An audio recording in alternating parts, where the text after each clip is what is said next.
Bom dia, meus queridos e maravilhosos alunos. Tenho certeza que todos estão presentes aqui no Classroom, também pela transmissão aí via YouTube, né? Que está o link vinculado ao YouTube. Tenho certeza que 99,9% está visualizando essa aula de hoje, graças a Deus. Por quê? É o oitavo ano, uma sala dinâmica, proativa, aonde a responsabilidade predomina.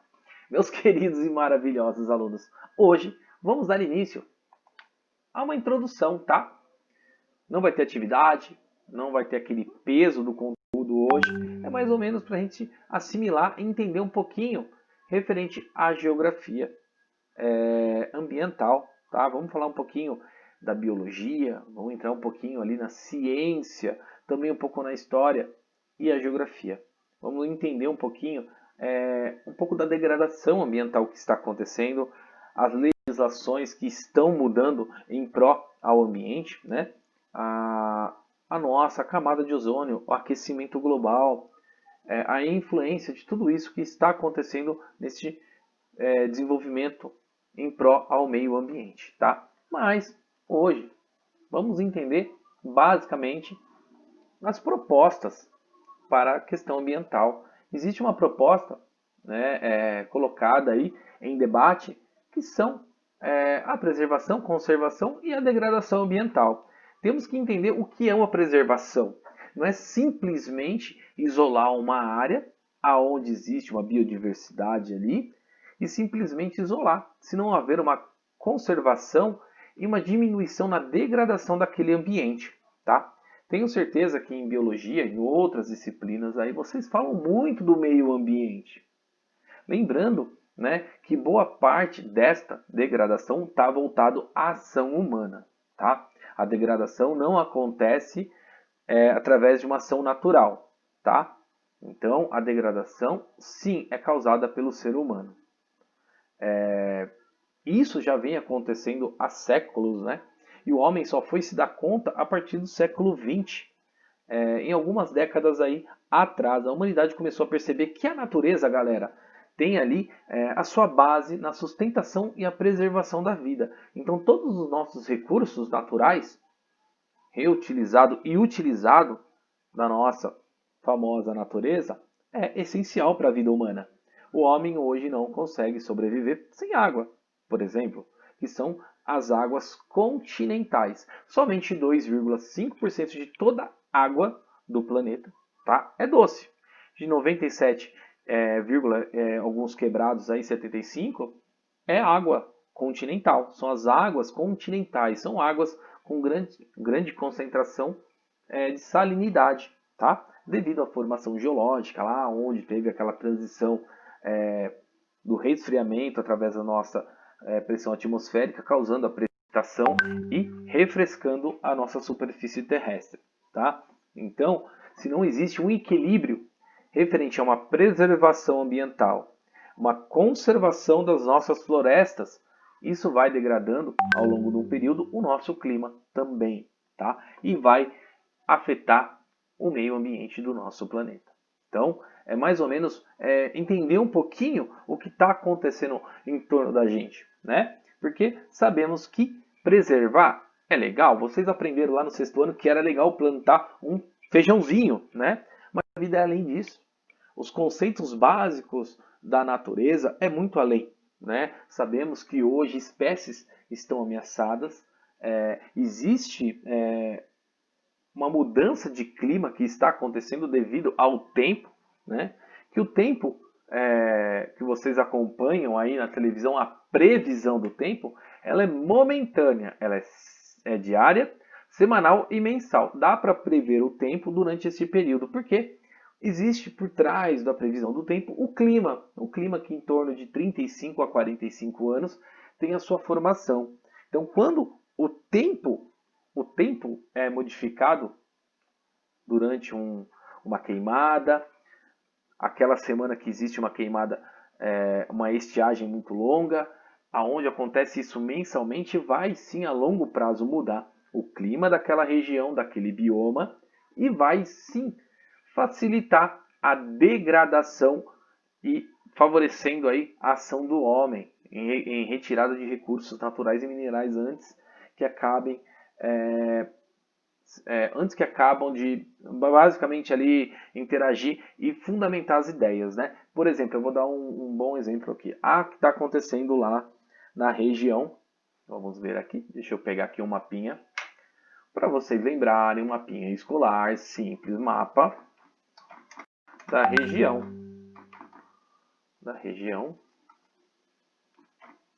do Brasil.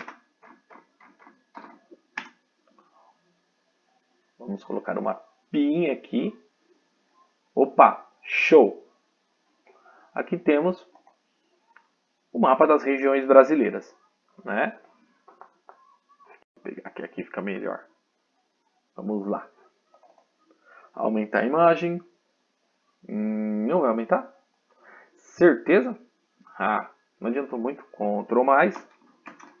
Aqui, galerinha. Aqui temos o mapa das nossas, na verdade, regiões brasileiras. Na última aula vocês estudaram um pouquinho da região Centro-Oeste. Estudaram o Sul, o Sudeste, o Nordeste e o Norte do Brasil. Então, aprenderam que tem 5 regiões brasileiras. E cada região está conectada ali através dos seus biomas, tá? Principalmente a região Norte, Centro-Oeste e Nordeste. São regiões completamente distintas, tá? Aonde o clima é diferente, o bioma, que é a vegetação local daquela área, é bem diferente, tá bom? Por exemplo, a região Norte, todo mundo sabe que é a floresta de Mata Amazônica. Então ali tem uma grande porcentagem de árvores, floresta mais arborizadas, né? Então, o que acontece? A condensação e o resfriamento do solo acontece através da evaporação da umidade das árvores e dos rios, acaba trazendo para a região centro-oeste muita umidade, então essa umidade em contato com o calor do nordeste e também do sudeste vai cair em forma de precipitação, alagando o Pantanal, alagando boa parte através dos rios caudulosos que vocês aprenderam aí ao longo das nossas últimas aulas. Então, basicamente, galerinha, o que acontece é uma transição, né? É uma alimentação através de um sistema hídrico que vai sim armazenando grandes recursos naturais, vegetais e minerais dentro das regiões. Aí beleza, galerinha, tem um aumento de temperatura aqui na região norte. O homem, com a sua ação de desmatamento, acaba derrubando boa parte da floresta. Não acontece essa evaporação das árvores, então a potência de calor aumenta da região sudeste e norte do Brasil em sentido ao centro-oeste e acaba afetando o bioma da região centro-oeste, que é causadora do incêndio que vocês estão acompanhando na televisão. Então, esse incêndio que vocês estão acompanhando, sim, é um efeito através de uma reação e mudança do clima. Parece uma coisa tão simples, mas não, galerinha. Isso acontece a longo prazo, pelo aquecimento das metrópoles, né? Onde não existe uma grande vegetação. Sim, existe na área litorânea do Brasil uma vegetação de mata atlântica, que é uma área mais de serra, né? Onde vocês acompanham quando descem para a praia, uma grande vegetação ali. Ali sim, existe vegetação, mas não intercala, né? Então o que acontece? A grande concentração de calor, próximo também à linha do Equador, próximo à região nordeste, onde a caatinga, que é um dos biomas predominantes, e o cerrado, que faz junção com a região centro-oeste, vai ter um grande aquecimento ali, vai ter uma elevação da temperatura, causando grandes incêndios. E esses incêndios são rotineiros, são normais, galerinha. Apesar de vocês estarem acompanhando na televisão, para o ciclo do cerrado é normal as queimadas, mas em pequena escala, tá? Em pequena escala, porque ao longo de um período esta queimada vai gerar uma massa de ar quente, a nossa atmosfera vai criar-se uma pressão atmosférica junto com a umidade que vem da região norte e vai cair em forma de precipitação, alagando grandes rios, grandes bacias hidrográficas que vocês acompanharam e vai modificar toda a biodiversidade em torno dela. Então, olha como que é interessante aprender um pouquinho, falar um pouquinho no nosso meio ambiente, tá? É primordial entender quais são as questões ambientais que acabam afetando toda essa questão do nosso planeta. Quais são os maiores poluentes, tá? O que é uma conservação, o que é uma preservação, o que é uma degradação. É muito importante diferenciar, né? Sabendo que a preservação visa proteger a longo prazo o nosso meio ambiente, tá? Diferente a preservação, sim, ela foca a fauna e a flora a longo prazo, né? Então, preservar uma espécie, por exemplo, a onça pintada, é uma coisa que as pessoas não valorizam, mas a longo prazo, se não tiver essa preservação, não vai existir mais esse animal na nossa fauna. Olha que preocupante, né? Parece, mas qual o ciclo que aquela onça está executando? Ela também tem que caçar, ela tem um ecossistema em volta dela ali que vai gerar vidas também, porque ela caça, né, para se alimentar, óbvio, de carne, ela é carnívora, mas e os animais que em torno dessa caça também sobrevivem? Porque quem abate o animal para presa é o topo da cadeia alimentar. Vocês aprenderam isso lá no sexto e sétimo, eu acho que sexto ou quinto ano, que tem aquela tabelinha, né, em forma de triângulo que vai dar a cadeia alimentar. Então a onça está no topo da cadeia alimentar, ela caça sua presa, de repente pode ser uma capivara, mata essa capivara e outros animais em torno também vão se alimentar dessa capivara. Então é um ciclo e o homem não preservando principalmente um tipo de vegetação e também a fauna acaba dando uma degradação ambiental lá na frente, tá bom? A conservação, como todo mundo já sabe, visa a utilização racional dos recursos naturais renováveis.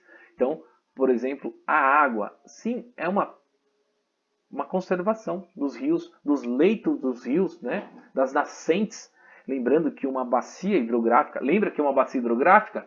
Não! Tudo bem, vamos lá. Sem pressa, sem estresse. Bacia hidrográfica. Bacia hidrográfica. Aqui, galerinha, eu vou pegar um desenho para ficar bem prático e fácil. Vamos aqui mesmo, não tem problema. Galerinha, toda a formação de relevo, tá? Por exemplo, os planaltos brasileiros que estão próximo à nossa região centro-oeste, que são áreas de planalto, planície altas, tá? Então, planalto está voltado a um relevo alto, tá? Lembra que é relevo? Não, tá, galerinha? O relevo é a nossa formação geológica, é o que sobrou lá do resfriamento do nosso planeta, com uma ação de vulcão, tá? E também através do tempo, que são as rochas sedimentares, tá? Então, aqui vocês podem observar em pontilhado é uma bacia hidrográfica. Professor, o que é uma bacia hidrográfica? Eu não sei. Opa, te explico novamente. Está aqui, galerinha. Vamos imaginar que isso aqui seja uma montanha, tá? Aqui em cima é um planalto. É irregular? É, mas é um planalto, tá? Existe aqui uma grande formação geológica aonde chove, cai bastante água devido à umidade, né, que vem dos mares e também dos rios e lagos. Então toda a evaporação que vai se transformar em nuvem, cair em forma de precipitação, vai entrar dentro das rochas ou em forma de neve, tá, que fica nos Alpes suíços ou nos Alpes das Cordilheiras dos Andes, ou também na Ásia, onde vocês podem observar nos filmes aquela grande concentração de gelo, porque existe uma temperatura muito baixa. Não importa, essa água vai ficar acumulada, ela vai imperfilar, ela vai infiltrar dentro das rochas. O que vai acontecer? Quando tiver uma grande quantidade, uma grande pressão, ela vai jorrar para fora, ela vai abrir pequenas fissuras, rachaduras, formando algumas nascentes. Vocês podem ver que aqui tem várias nascentes, que é a nascente principal, tá? Então, todo rio tem a sua nascente principal. E essa nascente vai pegando um curso, vai gerando um ciclo d'água. E esse ciclo vai gerar um curso. Óbvio, pela lei da gravidade, tudo que sobe, desce. Então, ela vai descendo. E próximo a esse fluxo tem os afluentes, que são pequenas outras nascentes, pequenos outros fluxos, que vão se juntar a um rio central, tá? E vai encaudulando ali, ele vai ficando bem cauduloso, bem largo, tá? E ele vai seguindo o teu curso, provavelmente desaguando o leito, que é o final, próximo aí às águas oceânicas, né? Geralmente o nosso continente, aqui América do Sul, boa parte dos rios caudulosos estão desaguando nos mares e oceanos, tá bom? Então por isso que é muito importante a preservação dessas áreas de nascentes, porque a pouca água doce que existe no planeta, principalmente na Europa, na Ásia e também na África, onde que não existe tantos rios igual aqui na América do Sul, tem que se preservar, porque existe uma biodiversidade que se alimenta deste rio aqui. Se a gente não preservar, o que acontece futuramente? Vai sim existir uma guerra, já existe alguma guerra referente à água lá no Oriente Médio, porque são lugares desérticos, né? Savanas desérticas também, onde existe poucos cursos de água. Tá bom, galerinha? Então, basicamente, é isso, tá? E as questões ambientais que vamos debater, vamos falar na próxima aula um pouco da poluição, a poluição atmosférica, tá? Diferente dessa poluição dos gases nocivos. Vamos falar um pouquinho também do efeito estufa, que são gases emitidos na nossa atmosfera, a chuva ácida causada pela emissão ali desses gases, igual o dióxido de carbono, que são chuvas ácidas, e também através das grandes queimadas que acontecem em áreas florestais. E a inversão térmica é quando acontece, né, a troca do calor pelo frio. Acontece muito na nossa região, principalmente aqui no Sudeste, aonde de manhã tem uma baixa temperatura, à tarde você tem aquele calor insuportável e à noite faz aquele frio, né? É meio incompatível durante o dia. Então esses fenômenos climáticos vamos estar falando nas próximas aulas, tá bom? Então hoje é mais um bate-papo para estar interagindo com a nova apostila número 6. Espero que gostem da aula. Se não gostarem, pode falar com o professor. Eu fico aqui gravando 10, 15, 20 vezes, não tem problema. Estou aqui à disposição de todos, tá bom? Eu agradeço a presença de todos, meus queridos e maravilhosos alunos. Se você assistiu a aula, vai lá desculpa, vai lá no canal do professor e dá uma curtida, que eu sei que você assistiu. Ou deixa um comentário, tá bom, meus queridos? Agradeço a presença de todos. Até amanhã. Aproveitem esses 20 minutinhos aí, tá bom? Para colocar os exercícios em dias da apostila número 5. E amanhã continuaremos batendo um papo referente a este conteúdo. Não terá exercício novamente. Somente uma aula explicativa, batendo papo, trocando uma ideia como se fosse um podcast aí, tá bom? Agradeço a presença de todos e até amanhã, meus queridos!